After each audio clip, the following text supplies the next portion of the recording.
संसद में राजनाथ सिंह ने कहा, भारत चीन गतिरोध। एलएसी के साथ चीन ने बड़ी संख्या में सेना की बटालियनों और सेनाओं को बॉर्डर पर तैनात किया है।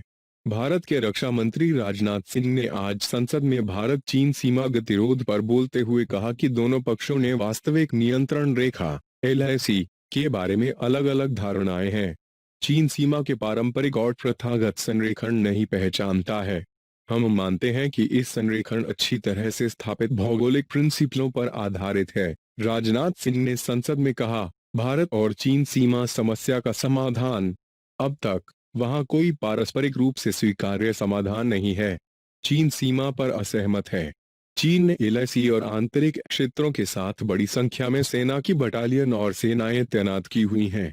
पूर्वी लद्दाख, गोगरा, कोंग काला, पेंगोंग झील के उत्तरी और दक्षिणी बैंकों में कई घर्षण बिंदु हैं। भारतीय सेना ने इन क्षेत्रों में काउंटर तैनाती की है। पाकिस्तान वायुसेना का जेट क्रैश। रिपोर्ट में कहा गया है कि मंगलवार को पंजाब प्रांत के पिंडी गब के पास पाकिस्तान वायुसेना का एक विमान दुर्घटनाग्रस्त हो गया।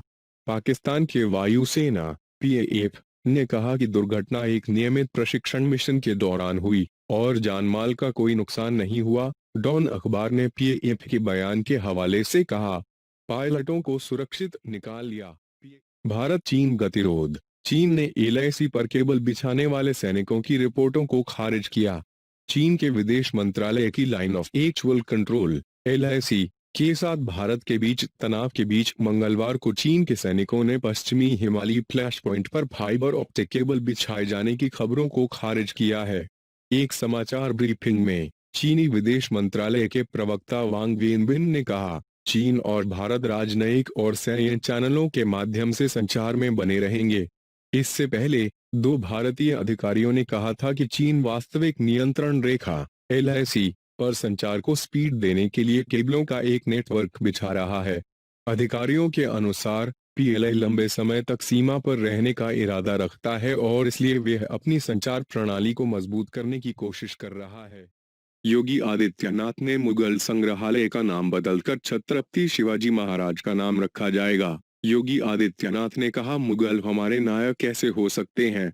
उत्तर प्रदेश के मुख्यमंत्री योगी आदित्यनाथ ने सोमवार को घोषणा की है कि आगरा में आगामी मुगल संग्रहालय का नाम बदलकर छत्रपति शिवाजी महाराज के नाम पर रखा जाएगा। मुगल हमारे नायक कैसे हो सकते हैं। छत्रपति शिवाजी महाराज का नाम राष्ट्रीयता और आत्मसम्मान की भावना को बढ़ावा देगा। उन्होंने यह स्पष्ट किया कि उनकी सरकार ने हमेशा राष्ट्रवादी विचारधारा का पोषण किया है और जो कुछ भी उपस्थित मानसिकता का है उसे दूर किया जाएगा।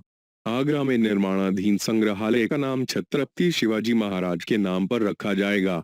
आदित्यनाथ ने समीक्षा बैठक के तुरंत बाद कहा, आपके नए उत्तर प्रदेश में किसी भी तरह की मानसिकता के प्रतीक के लिए कोई जगह नहीं है।